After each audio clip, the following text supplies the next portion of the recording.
ngikunika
Baba egameni lenkosi yethu Jesu Kristu. Baba wethu ongcwele, siyabonga uNkulunkulu wethu. Sibonga umusa Nkosi osenzele wona.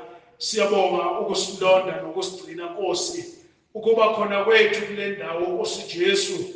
Siyakubonga uNkulunkulu wethu ngoba silapha ngoba silondwe uwena, silapha ngoba sibizwe uwena.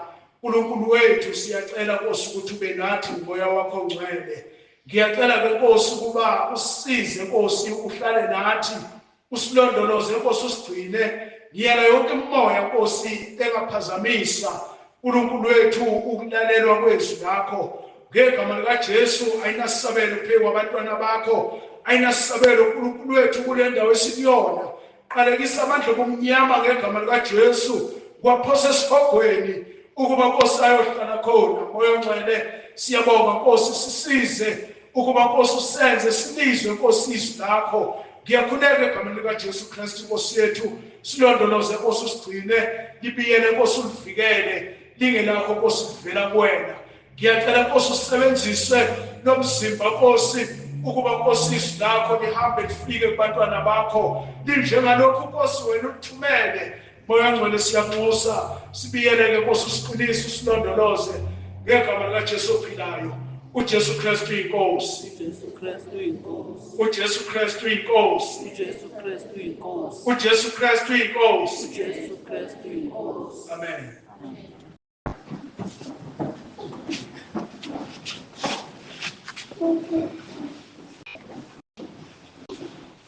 Siyabonga ke bangcwele.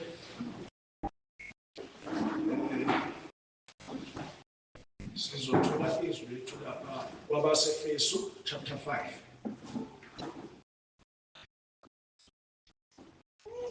kwabaseFesu chapter 5. Soqala ukufunda ku verse 15.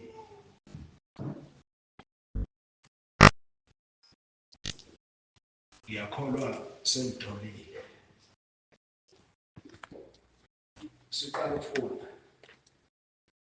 Ngakho-ke bhekisisani ukuthi nihamba kanjani, kungabi njengabahlakaniphile, kepha njengabangahlakaniphileyo. Nithekisise isikhathi ngokuba izinsuku zimbi. Ngakho-ke ningabi yiziwula, kodwa qondani okuyintando yenkosi.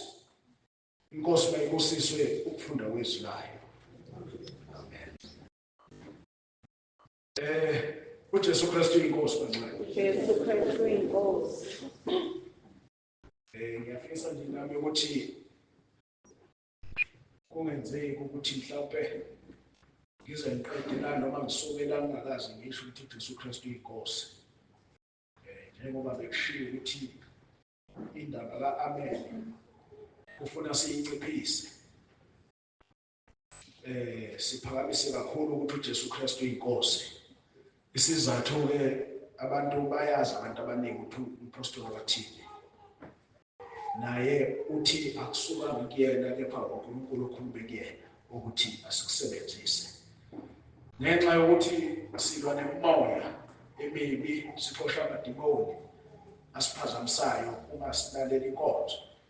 Ingakho-ke kumele sijwayele ukusho kanje sithi uJesu Kristu inkosi. Izwi lethu-ke esilitholayo namhlanje, uNkulunkulu bekhuluma nami ngaleli izwi.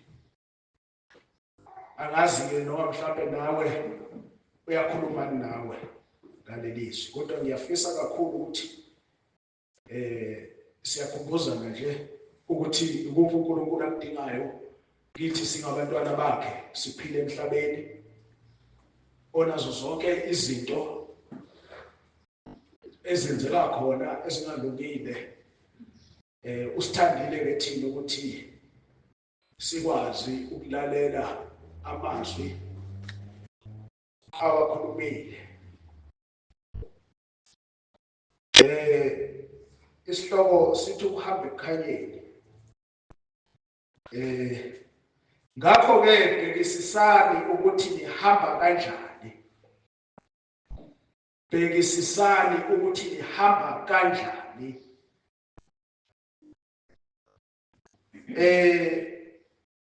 umuntu nje ephila ehamba emhlabeni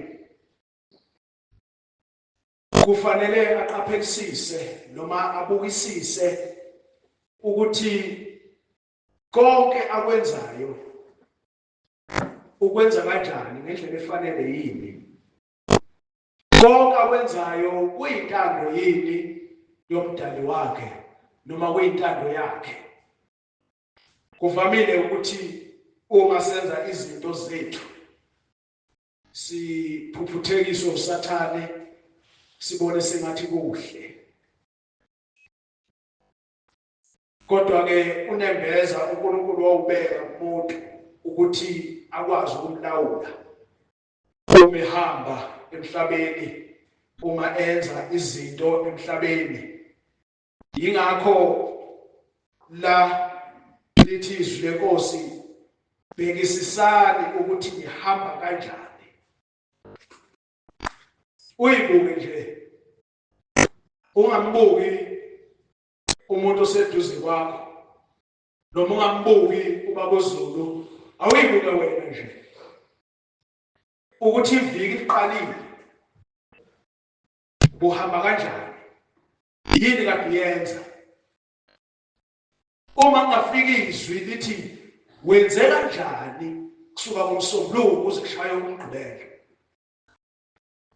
uzomnika impendulo.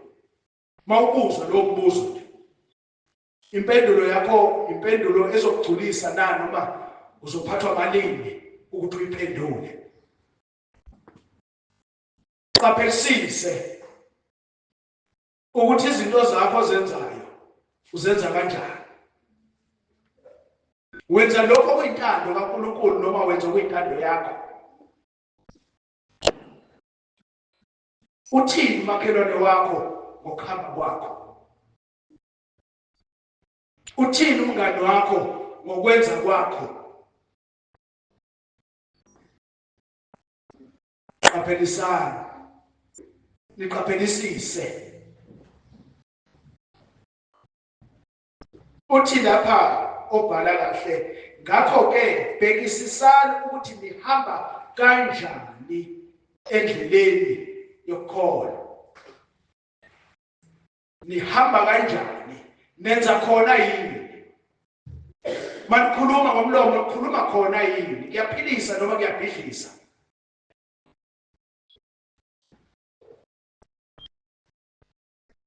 Ingathi besingazamelana ukuthula nabantu bonke. Isho ngalizwi lenkosi, zamelanani ukuthula nabantu bonke. Ngeke kube khona ukuthula uma ukhuluma kabi ngomunye umuntu. Ngeke kube khona ukuthula uma umuntu ephatheka kabi ngokwenza kwakho. Ziqaphelisise mzalwane ukuthi yini oyenzayo. Umuntu akathi mayehamba abe nezigwegwe noma abe nematha, ahambe kula yonke into yeyibuyisa endleleni, ibuyisa yonke into endleleni. Okulandela ngomuva uzothi anibuke lo muntu wenzayo. Omunye athi hayi uyakholwa nje lapha entabeni nomuntu. Athi hawu kanti benza nje entabeni. Usolimaza uNkulunkulu, awulimazile omunye umuntu. Ufuna enze njani uNkulunkulu ngawe omhlambalazayo? Yenza into ozonconywa ngayo kuthiwe ayiwenze kahle kuhle lokho. Yenza into uNkulunkulu azothi mayekubuka athi ngiyabonga ngane yami uhambe kahle endleleni. Ungenzi into engenasidingo. Laba bazalwane siyakhunjuzwa, sesifunde kakhulu, sifundisiwe sinothisha osifundisayo. Ngakho siyakhunjuzwa nje kuleli vesi ukuthi uhamba kanjani, ukhuluma ini, engqondweni yakho ucabanga ini. Mhlawumbe kusekhaya ukhuluma kanjani nonkosikazi wakho? akathi uma isecashile esekamereni akhaliswe inkulumo ekhulumile kuyena.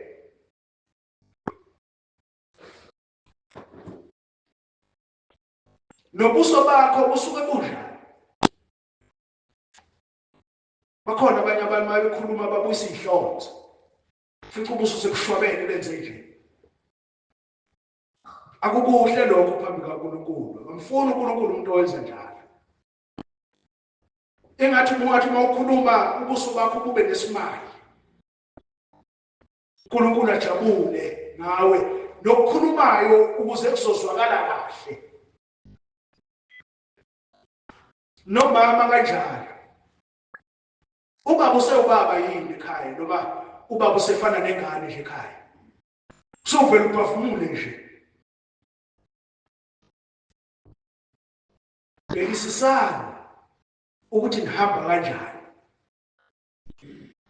Bekisisa into ekhulumayo. Usisi wakho yena ukhuluma kanjani naye? Umfowenu ke ukhuluma kanjani naye?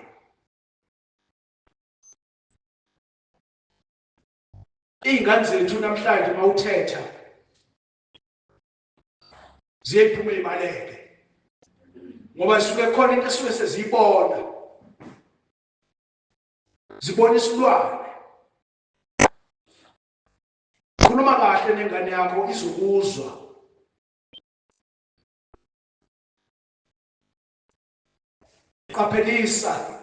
Qaphelisisa ukuthi ukhuluma kanjani nomuntu odalwe uNkulunkulu. Ngisho ngaba akekho la ngaphandle. Wena uzophakamisa uNkulunkulu. Umbeke phezulu. Ngendlela owenza ngayo, ngendlela ohamba ngayo, ngendlela okhuluma ngayo. Phakamisa uNkulunkulu ngaphandle. Mhlawumbe ngaleyo ndlela loyo muntu uzothi awe ngiyovasha phela yabantu. Ngiyababona abantu abasuka khona ukuthi ngathi abantu abamaziyo uNkulunkulu bakhuluma kahle. Asikhulumeni kahle nabantu.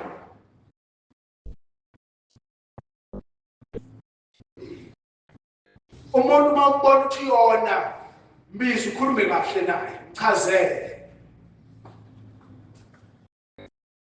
Ngisho ngabe uphendula kanjani owakho umsebenzi munye, usukhulumile naye ungaqhubeki. Mangabe khombesa inyawo ukukulwisa, ungaqhubeki. Xolisa kuyena uqhubeke nendlela uhambe. Ushiye kanjani.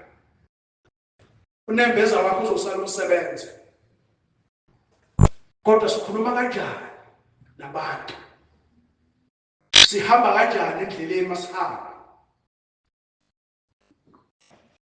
Siyakhombisa yini ukuthi singabazalwane?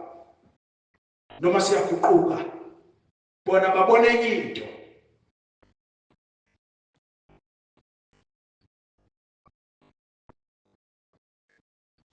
Lithi kungabi njengabangahlakaniphileyo, kepha njengabahlakaniphileyo.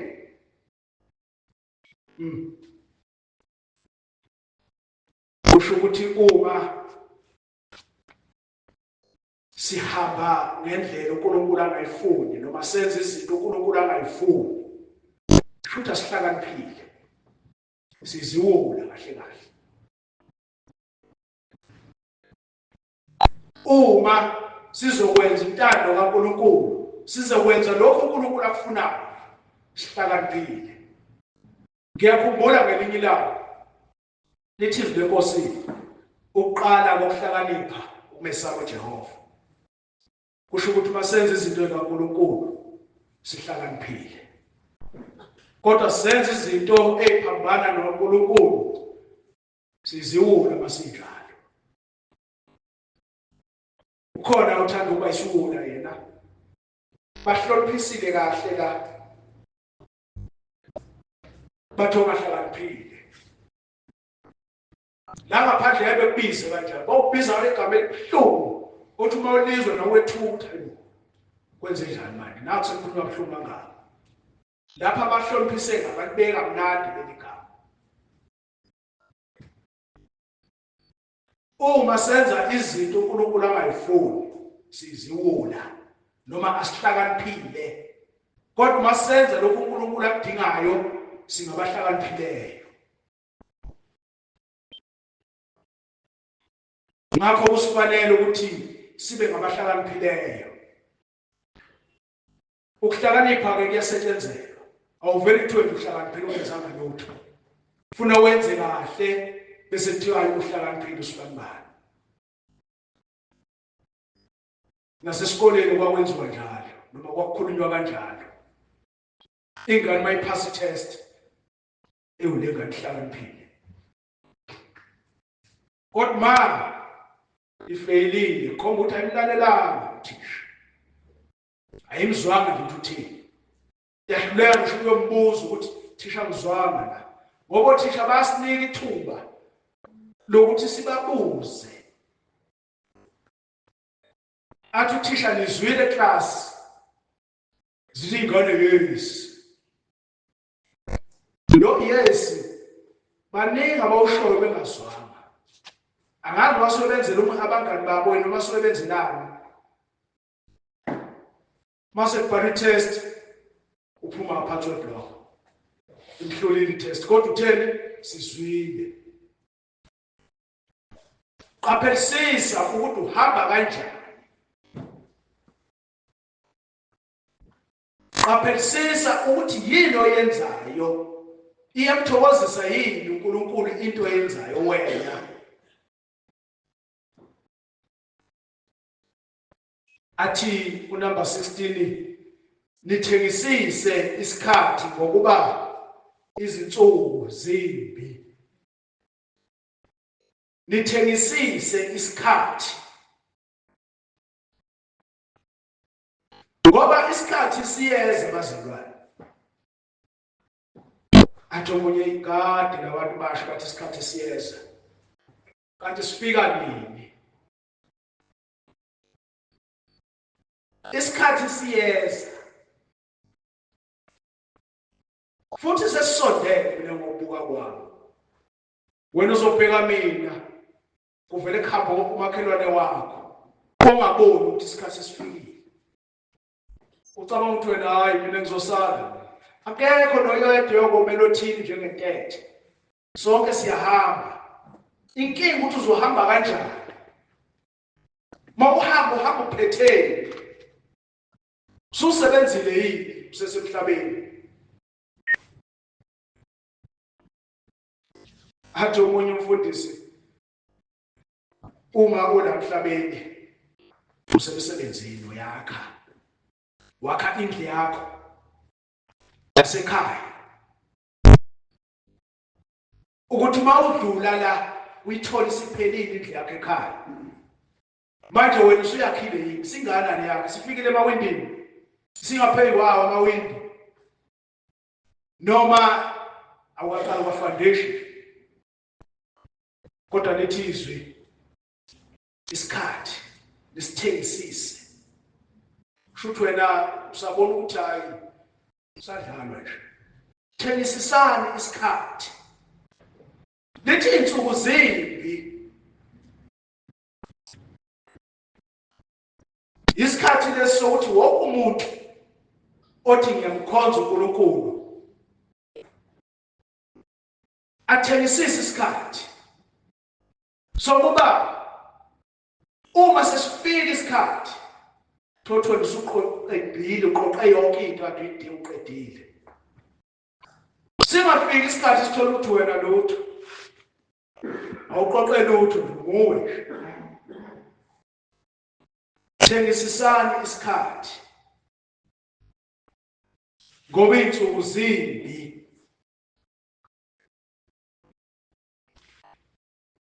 Insuku esiphila kuzona namhlanje akuzona lezi esakhula kuyizo.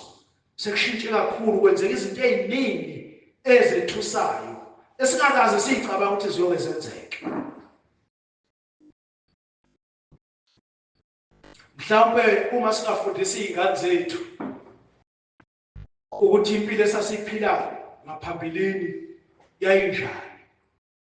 Mhlawumbe khona umehluko esingawubona noma khona ukushintsha esingakwenza. Zishintshe nje zike zenze ngendlela ekufanele zenze ngayo.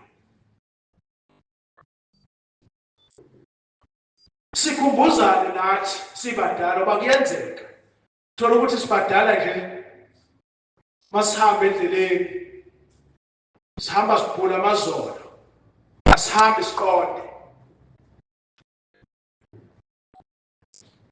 siyeke izinto ezingalungile izinto ezimbi uNkulunkulu angazidingi ngoba lokho kusikhomba ukuthi ukuhlakanipha kwethu akukho asihlakaniphile siyiwula nje. Ingakho kusifanele ukuba sisithengisise isikhathi sesincane sisele asisithengisiseni ukuze uzoba lesikhathi esanele sokwenza konke okudingayo nokudingwa uNkulunkulu kuwe. Sihambe kahle endleleni senze lokho uNkulunkulu akufunayo. U17 vele ukhuluma ngakho ukuthi singabi iziwula kodwa qondane okuyintando yenkosi. Yilezo zinto uNkulunkulu ayifunayo. Sibhekisise ukuthi senza khona yini esikwenzayo kuyintando kaNkulunkulu noma kuyilokho esicabangayo thina. Asenzeni intando kaNkulunkulu. Asihambeni siqonde sibe ngabakholwayo sikufakazele nangezenzo zethu ukuthi siyakholwa. Singehambi nje njengabantu lapha ngaphandle.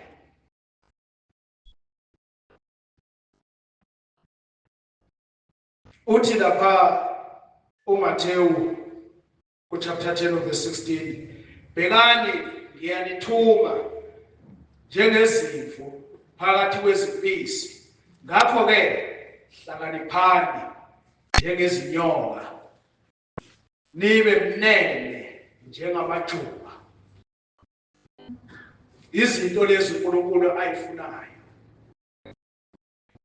uthi asihlakaniphe. Inyoka lihlakaniphe ingakho nje yasimosha noma yasonisa sona uhlakani bayo.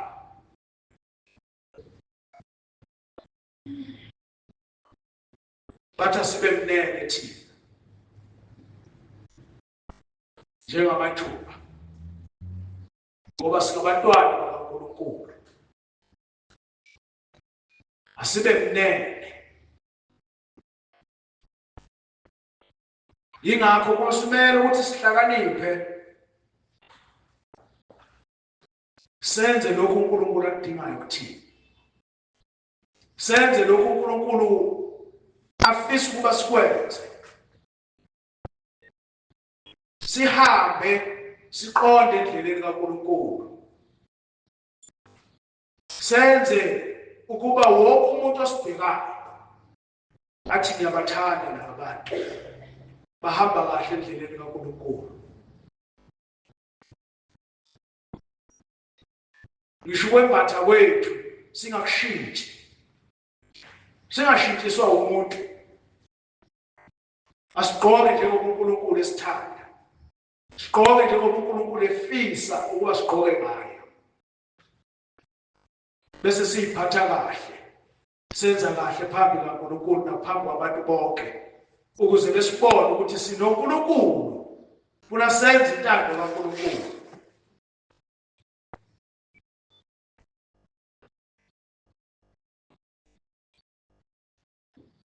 Lithi siqondane okuyintando kaNkulunkulu.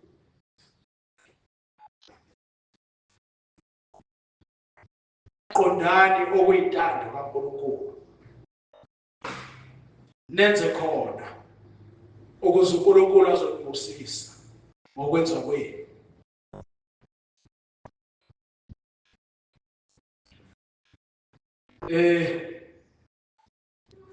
Angithandi ukudlula kakhulu kwengikushilo noma kokushiwo yizwi. Mhlawumbe ngizothi bese ngikhuluma ukuphambene nezwi. kanti uNkulunkulu ubeke lokhu kumina ukuthi ngikusho namhlanje. uNkulunkulu-ke bekhuluma nami ngase ngibuka-ke nami ukuthi ngeke yini bahlephelela abafowethu bezwe lethu uNkulunkulu ayishoyo ukuthi udingake umuntu amthandayo namathembile. Thina-ke ngoba singabantwana bakaNkulunkulu asincishane. uNkulunkulu asihlephelela khona siyakudlulisa sihlephelele omunye umuntu. Ingakho nami ngithe angibuye ngizomhlephelela leli izwi lanamhlanje. Ngiyabonga kakhulu. Bengifisa ukuyicula mina le ngoma, kodwa ngale voice yami angisayithembi. Ngiyacela iwele lami lingilekelele. Angazi bathi sinamawele. Yikho nami sengithi iwele lami. Ngiyacela lingilekelele. Lapha kunumber 59. Bafilasi. Uzothi mama beqeda ukucula. Ngiyafisa nje sikhuleke sonke, ungakhuleki mina kuphela. Sikhuleke sonke. Emva kwalokho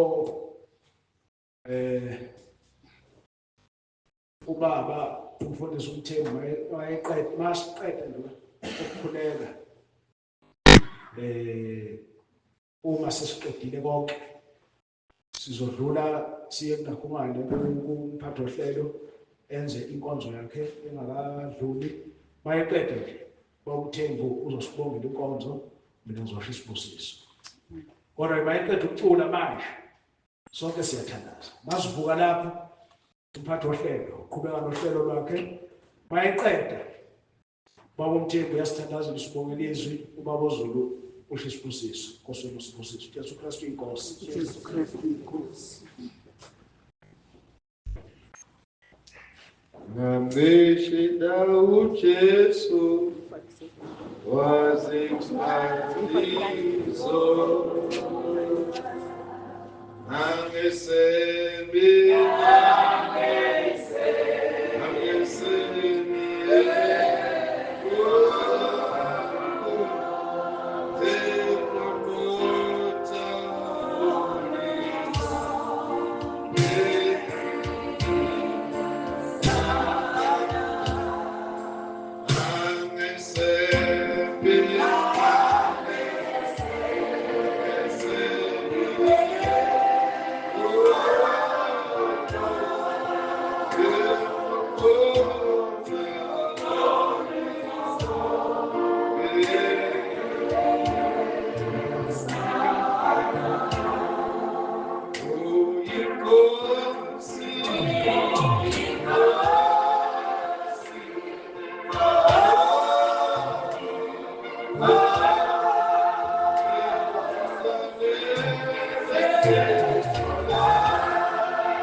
Amen.